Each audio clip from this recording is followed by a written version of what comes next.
बोलो ओंकारेश्वर भगवान की जय। जी ज्योतिर्लिंग के दर्शन के लिए आप लोग पधारे हैं। ये राम से 14 पीढ़ी पूर्व मांधाता राजा हुए हैं। शिव पुराण में उल्लेख है, जिन्होंने मां से नहीं पिता से जन्म लिया था।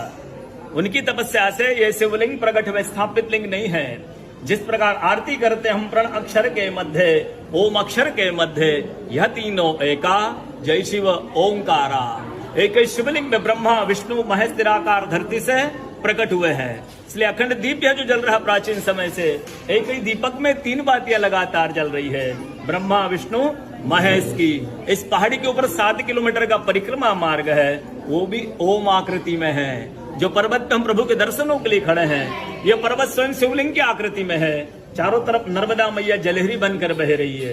पूरे 12 ज्योतिर्लिंग में शयन आरती होती है, लेकिन बाबा का विश्राम ओंकारेश्वर ज्योतिर्लिंग में है, तो उनके शयन के लिए झूला पलना चौपड़ पास से बिछाए जाते हैं। बाबा यहाँ विश्राम करके 3 बजे रात उठ करके महाकालेश्वर जाएंगे, वहां स्नान करेंगे। इसलिए वहां का भस्म आरती प्रसिद्ध है, यहाँ का शयन आरती प्रसिद्ध है। शिव पुराण में भी कथा आती है, महिलाएं 16 सोमवार व्रत करती है, उसमें भी कथा आती है। क्या कथा आती है?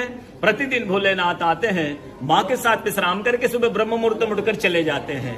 एक दिन जब भोले बाबा माँ के साथ पधारते हैं, तो माँ पुजारी से पूछती, पुजारी हमें विश्राम के लिए जा रहे हैं, ये चौपड़ पासे में किन की जीत होगी?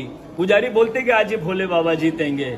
ऐसा बोलकर पुजारी घर चले जाते हैं। भोले बाबा माँ विश्राम के लिए चले जाते हैं। सुबह ब्रह्म मुहूर्त में जैसे ही भोले बाबा माँ बाहर निकलते हैं, पुजारी द्वार पर रहते हैं। तो माँ पुजारी से पूछती, पुजारी कल मैंने आपसे पूछा था, हमें विश्राम के लिए जा रहे, चौपड़ पासे में किन की जीत होगी? आपने कहा भोले बाबा जीतेंगे। भोले बाबा नहीं, मैं जीती हूँ। माँ ऐसा बोल करके उनको श्राप दे के चली जाती है। उनके तुरंत पश्चात अप्सराएं शिवलिंग पे जल चढ़ाने आती, तो अप्सराएं पुजारी से पूछती, पुजारी अस्वस्थ क्यों हो गए, आप तो ठीक थे।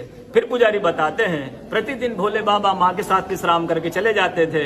कल भोले बाबा माँ के साथ पधारे, माँ ने मुझसे पूछ लिया, पुजारी हम विश्राम के लिए जा रहे, चौपड़ पासे में किन की जीत होगी? मैंने कहा भोले बाबा जीतेंगे। भोले बाबा नहीं, माँ जीत गई, माँ मुझे श्राप दे के चली गई। अप्सरा बोलती, चिंता ना करो, हम अंदर जाकर शिवलिंग की पूजा करके आते, फिर इसका उपाय बताएंगे। अप्सराएं अंदर जाकर के शिवलिंग की पूजा करके बाहर आकर बोलती, पुजारी आप 1600